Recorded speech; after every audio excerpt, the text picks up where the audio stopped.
Assalamualaikum warahmatullahi wabarakatuh. Saya ucapkan selamat datang teman-teman. Pada presentasi kali ini saya akan membawakan pemaparan dari hasil praktikum pada mata kuliah teknologi fiber optik, di mana konsepnya adalah fiber to dome. Lanjut di sini. Oke, jadi secara dasar fiber to dome itu adalah suatu teknologi yang menjadi salah satu revolusioner ya, karena dalam jaringan teknologi komunikasi yang awalnya kita menggunakan LAN atau wireless yang kecepatannya masih belum cepat dari revolusioner ini, fiber ini memiliki konektivitas yang cukup tinggi dikarenakan dia menggunakan jaringan akses serat optik.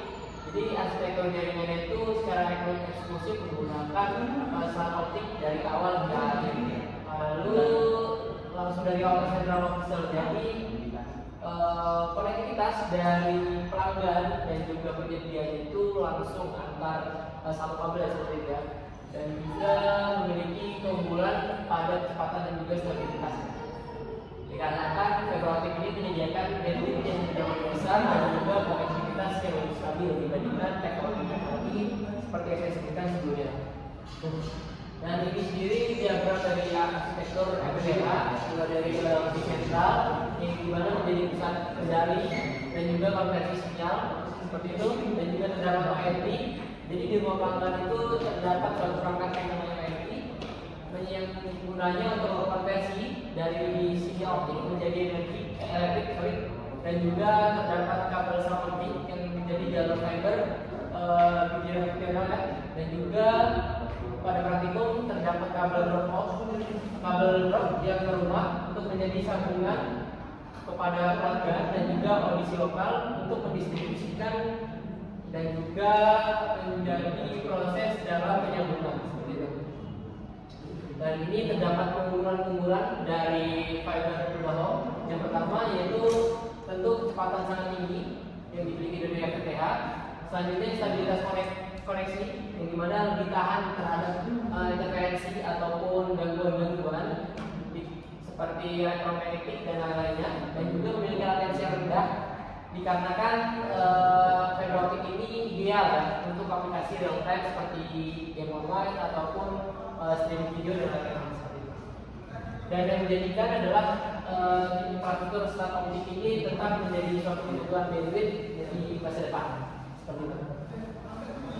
Dan tujuan praktikum ini sendiri yaitu kita dapat membuat atau merangkum menjadi beberapa poin. Yang pertama, setelah sistematik, kita dapat memahami dan juga sekaligus mempraktikkan penyambungan kabel drop core ke patch core dengan presisi yang tinggi, juga memastikan integritas sinyal optiknya terjamin. Selanjutnya juga mengoperasikan alat, jadi kita juga mempelajari alat-alat yang kita gunakan dan juga menguasai dalam tindakan praktik seperti itu. Dan juga mengevaluasi kualitas. Jadi selain kita mempraktikkan, juga kita akan memvalidasi atau mengevaluasi kualitas dari hasil yang kita gunakan ya, dengan mengukur loss dan juga authentikasi dari parameter yang kita gunakan.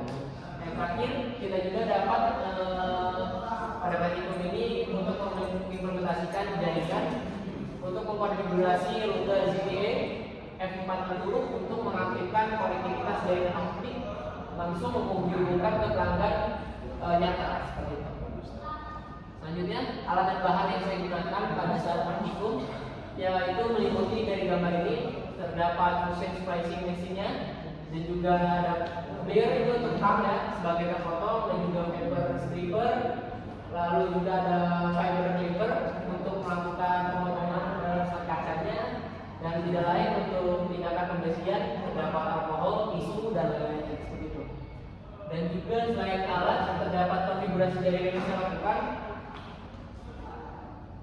yaitu pertama router ZTE. Jadi router ZTE ini menjadi perangkat utama untuk mendistribusikan konektivitas dari internet via serat optik. Selanjutnya laptop untuk melakukan konfigurasi, dan juga smartphone untuk melakukan validasi untuk wirelessnya seperti itu.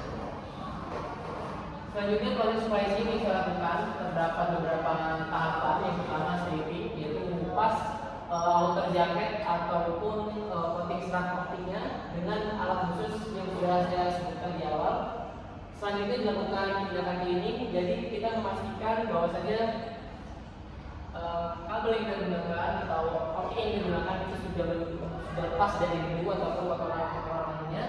Lalu dilanjut dengan cleaving, yaitu memotong ujung serat dengan presisi menggunakan cleaver agar permukaan rata dan juga sudut-sudutnya pas seperti itu ya. Lanjut yang bagian keempat yaitu fusion.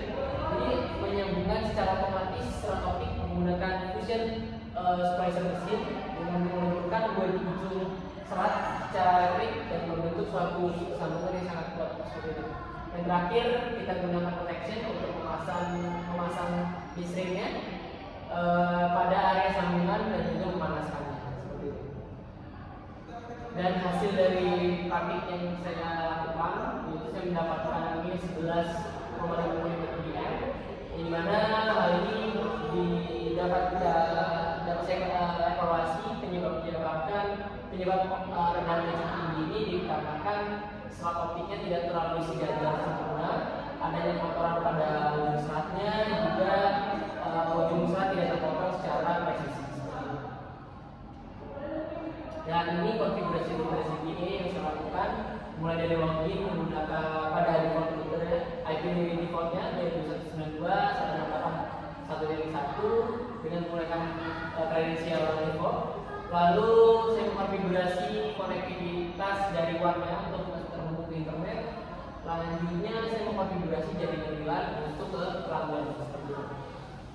Dan yang terakhir saya menyesuaikan jaringan LAN, di mana saya akan menggunakan dua bukit terakhir dari rekan saya yaitu yang satu, dan juga saya mengaktifkan DHCP server untuk mendistribusikan IP otomatisnya. Dan ini hasil pengujian jaringan dari WLAN total. Jadi saya berhasil untuk membuat suatu WLAN dengan IP dengan SSID 23561 yaitu rekan saya. Dan saya sudah mengetes ya cukup berhasil seperti itu. Dan kemudian secara kesimpulan bisa menggunakan 3 poin besar, yaitu saya sudah berhasil melakukan secara efektif, juga mengkonfigurasi router optimal, juga dapat memahami step by step dalam melakukan proses dari FTTH. Sekian presentasi dari saya. Ada yang mau ditanyakan? Saya silakan Anas.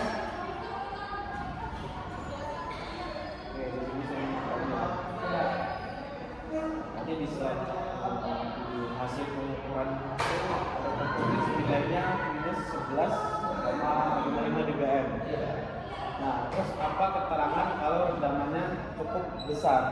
Kira-kira faktor apa aja yang paling sering bikin rendaman jadi bengkak seperti itu? Apa karena alatnya atau cara nyambungnya?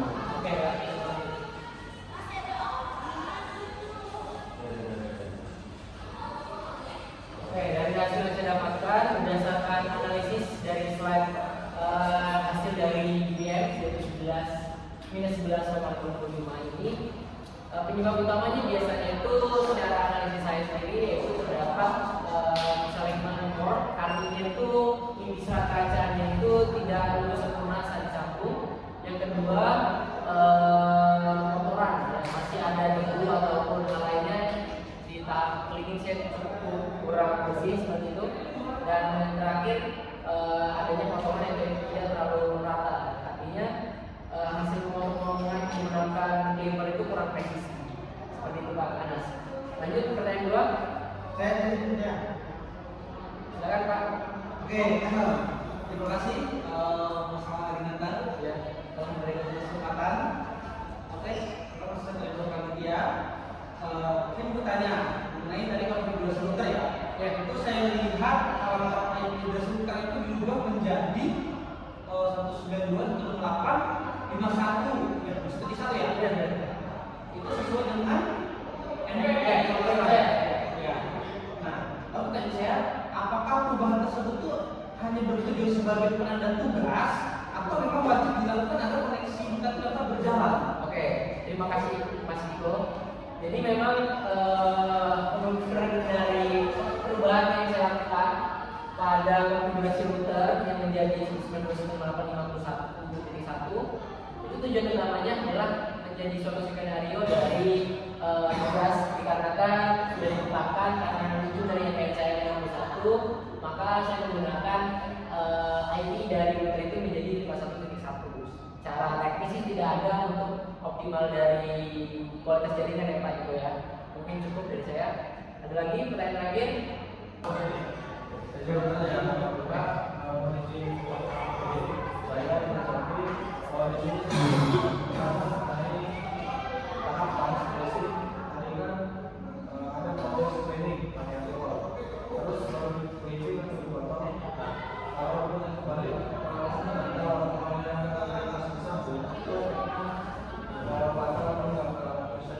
Ya, terima kasih Pak. Kasih aja pertanyaan terkait teknisnya. Jadi pada saat sebelumnya yaitu saat proses melakukan splicing, ya, jadi memang untuk urutan itu memang sangat krusial. Jadi di slide ini saya jelaskan bahwa cleaning itu dilakukan untuk memastikan serat itu bebas dari kontaminasi dari debu-debu atau kotoran-kotoran lainnya, dan juga dilakukan sebelum proses pemotongan. Jika serat kotor masuk ke mesin splicer, itu dapat menyebabkan rendaman yang tinggi. Hasil yang saya dapatkan itu memang cukup tinggi, apalagi tidak saya bersihkan ya seperti itu Pak Reza, maka akan lebih meningkat rendaman yang lebih tinggi. Seperti itu Pak Reza. Cukup Pak Reza. Oke, cukup sekian presentasi dari saya dari hasil praktikum fiber optik FTTH. Sekian dari saya Wassalamualaikum warahmatullahi wabarakatuh. Waalaikumsalam.